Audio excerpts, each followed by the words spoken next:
Hola chicos, bienvenidos a otra cápsula informativa y educativa. El día de hoy vamos a desarrollar un tema por el cual ustedes votaron. Vamos a hablar acerca de los tipos de partículas de LDL, ese mal llamado colesterol malo al que todo el mundo le tiene miedo, de manera muy injusta, por supuesto partiendo desde la ignorancia.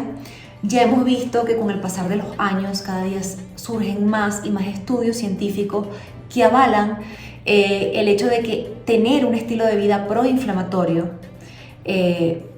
por factores epigenéticos es el principal predictor de que vayamos a morir por una enfermedad cardiovascular, ¿ok? Y sobre todo que, el hecho de tener inflexibilidad metabólica, es decir, tener síndrome metabólico y, por supuesto, un endotelio vascular inflamado. ¿Por qué? Como resultado de una vida proinflamatoria, exceso de estrés oxidativo, no exponernos a la luz solar, mal descanso, entre otras cosas. Y la respuesta no está en las estatinas, la respuesta está en entender cómo funciona el cuerpo. Todo esto que yo les voy a comentar es un resumen de todo mi estudio, las lecturas que he tenido, pero todo esto ustedes lo pueden soportar yendo a la web de Diet Doctor, tanto en inglés como en español. Hay múltiples estudios científicos en donde los ubican, por ejemplo, en color verde, cuando tiene mucha evidencia científica, amarillo, poca evidencia científica, rojo, poca validez, son más que todo estudios observacionales. Están todos los experimentos que ha hecho Dave Feldman, recordando que él es científico e ingeniero, y tiene su web y su libro de Cholesterol Code, en donde ustedes pueden indagar mucho más acerca del experimento que él aún sigue haciendo con hiperrespondedores, y entre una apuesta que tiene, un premio que tiene para aquellas personas que puedan demostrar que su hipótesis es incorrecta. Hasta ahora no ha pasado. Esto también ustedes lo pueden soportar yendo a la web de Ernesto Prieto Gratacós, a la comunidad de Carlos Stroh, que también ha indagado profundamente acerca de esto. Por supuesto, también en de Phil Hugo tiene mucha información al respecto y muchísimos entendidos en la materia, ¿ok? O sea, lo que sobra es sustentación científica. Pero aquí vamos a apelar, porque yo me dirijo a la persona de a pie, a la persona que no es necesariamente un profesional de la salud, una persona que necesita entender la coherencia y cómo funciona el cuerpo humano. Pero de todas maneras, yendo a estos sitios, ustedes van a obtener todos los estudios científicos con evidencia de altísima calidad que sustenta pues toda la información que yo les voy a dar acá.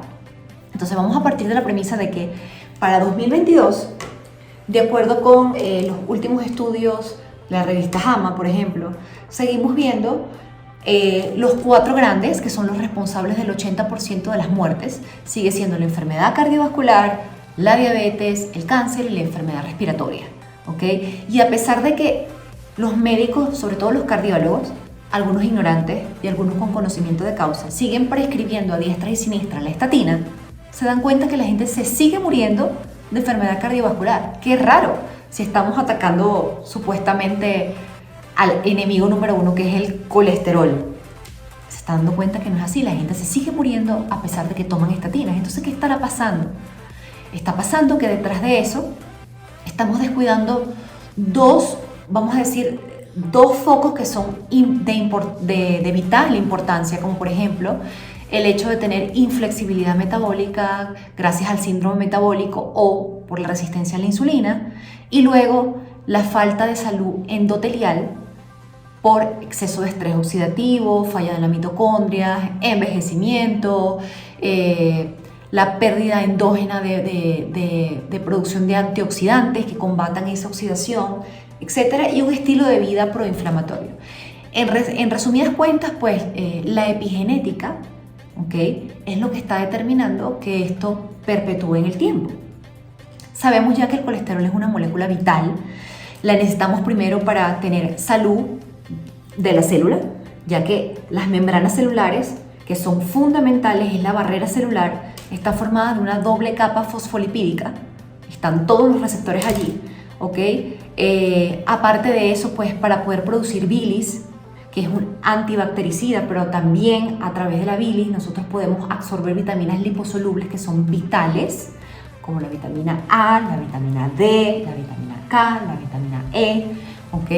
A través pues del colesterol podemos sintetizar hormonas esteroideas, tanto las antiinflamatorias como por ejemplo el cortisol, anti-aging como DHEA, la pregnenolona, que es la reina de todas, para poder producir hormonas esteroideas femeninas y masculinas como progesterona, estrógenos y testosterona.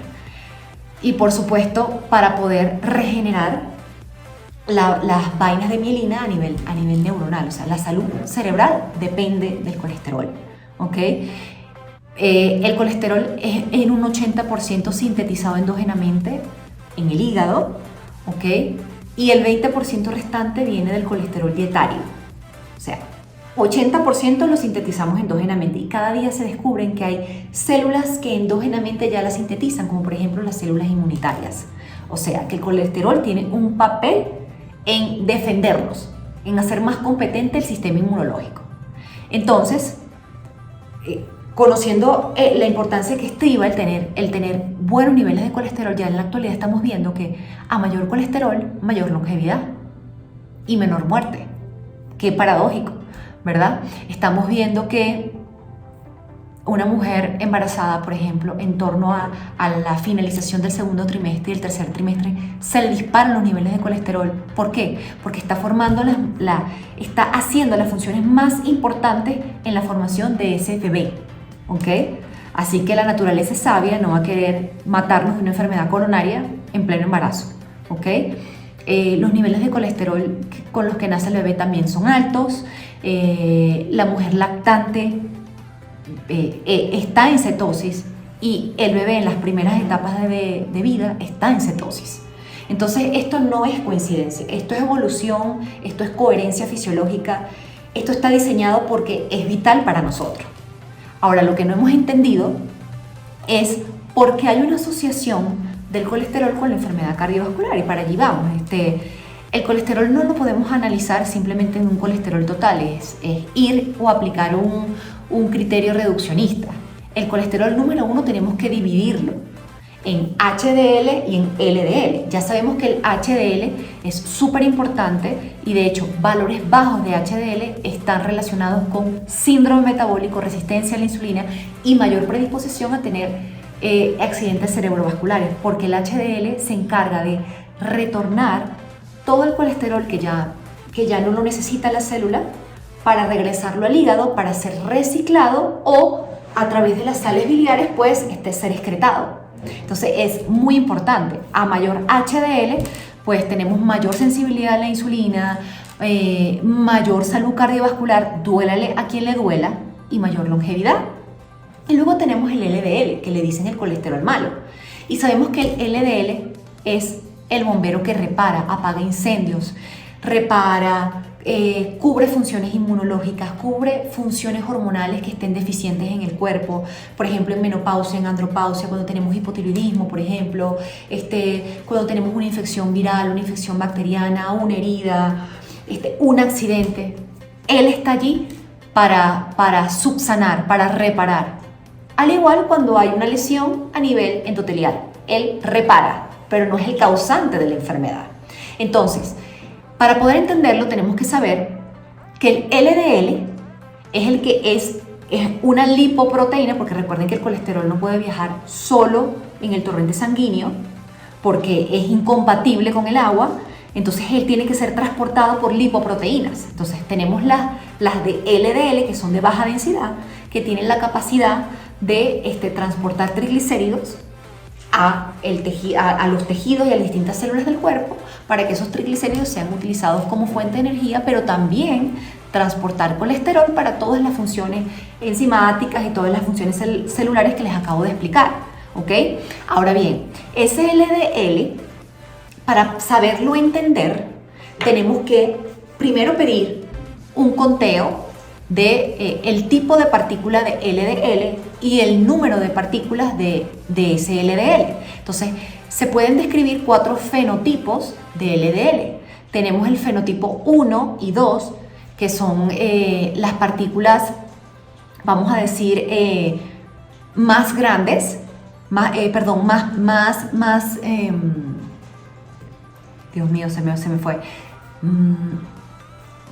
perdón, la 1 y la 3 son las partículas más grandes y menos densas, ¿ok? Que son las de tipo A, que son buenas, ¿ok? Y las de tipo 3 y las de tipo 4 son más pequeñas y densas, espumosas, son las aterogénicas, ¿ok? Y son las de tipo B. Entonces lo que tenemos que buscar es saber qué tipo de fenotipo de LDL tenemos en demasía y en qué cantidad. Y eso va a determinar el riesgo de que ese LDL puede ser aterogénico o no. No simplemente quedarnos con el reduccionismo de la cantidad de LDL, o sea, de la cantidad de colesterol que se está transportando en sangre. Eso es un reduccionismo, ¿ok? De hecho, hay muchos estudios, ustedes los pueden verificar en el portal, por ejemplo, de Dr. Diet o en los estudios que ha hecho Dave Feldman, en donde ustedes van a ver que mayor cantidad de partículas de tipo 3 y de tipo 4, o sea, de tipo B, las pequeñas y densas, están relacionadas con elevados niveles de triglicéridos y por ende de resistencia a la insulina. Y ese ambiente de inflexibilidad metabólica, de oxidación, más el daño endotelial que produce una glicación, la glicación es el endurecimiento de los vasos, ¿ok?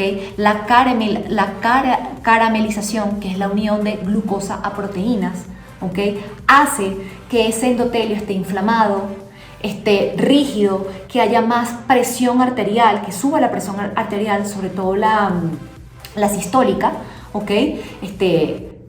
Sobre todo en las arterias, que es donde hay más volumen de sangre. Entonces allí hay mayor riesgo de que estas partículas pequeñas y densas se queden mucho más tiempo y que en ese contexto de inflamación, glicación, caramelización y daño endotelial, pues vengan macrófagos, venga calcio, ¿ok?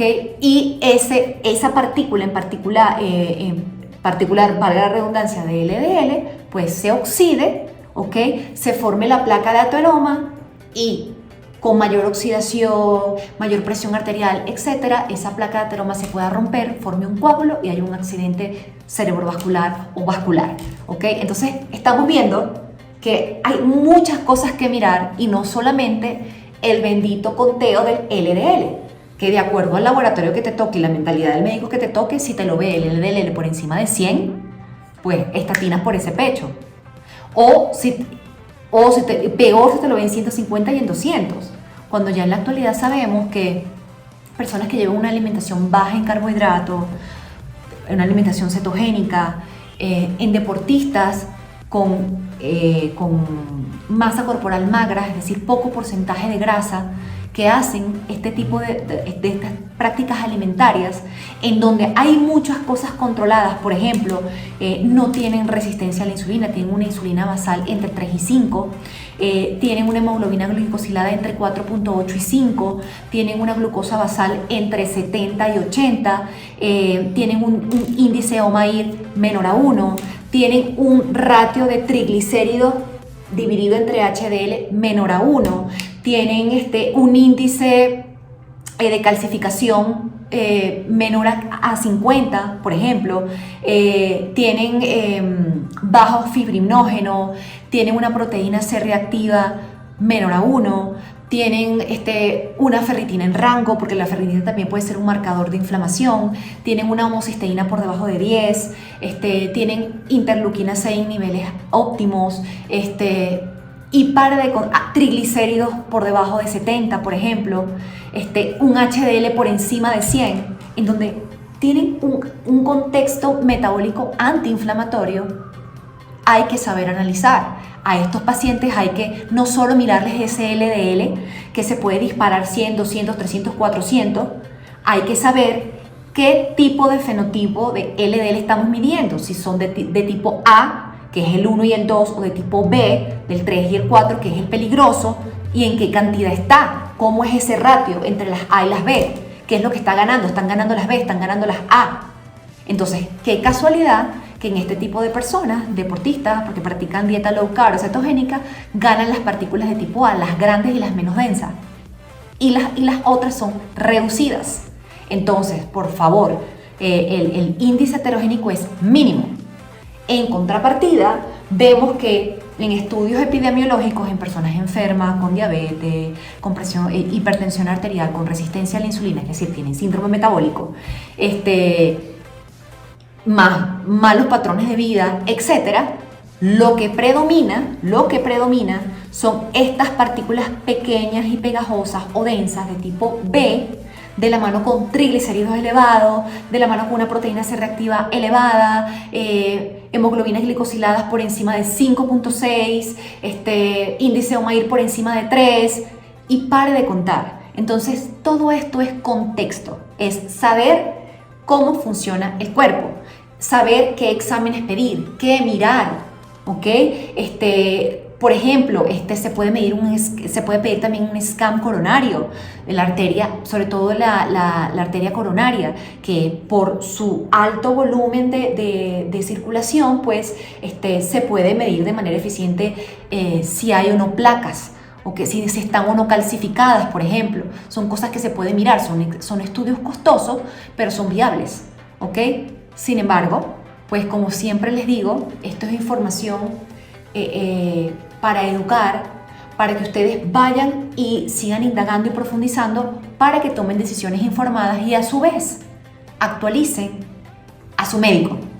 No se dejen meter gato por liebre, no se dejen meter estatinas por tomar, porque son mayores los prejuicios que los beneficios que pueden tener este tipo de medicamentos, que por ende, o que por demás está decirle que es uno de los más vendidos y que genera mucha productividad a el Big Pharma o la industria farmacéutica. Entonces, bueno, chicos, como siempre, yo espero que esta información actualizada 2.0 para ustedes haya sido de mucha utilidad, que compartan esta información a través de WhatsApp, a través de su Instagram, a las personas que ustedes piensen que esto les puede servir porque están preocupados por su colesterol, porque sus médicos les quieren poner estatina, etcétera.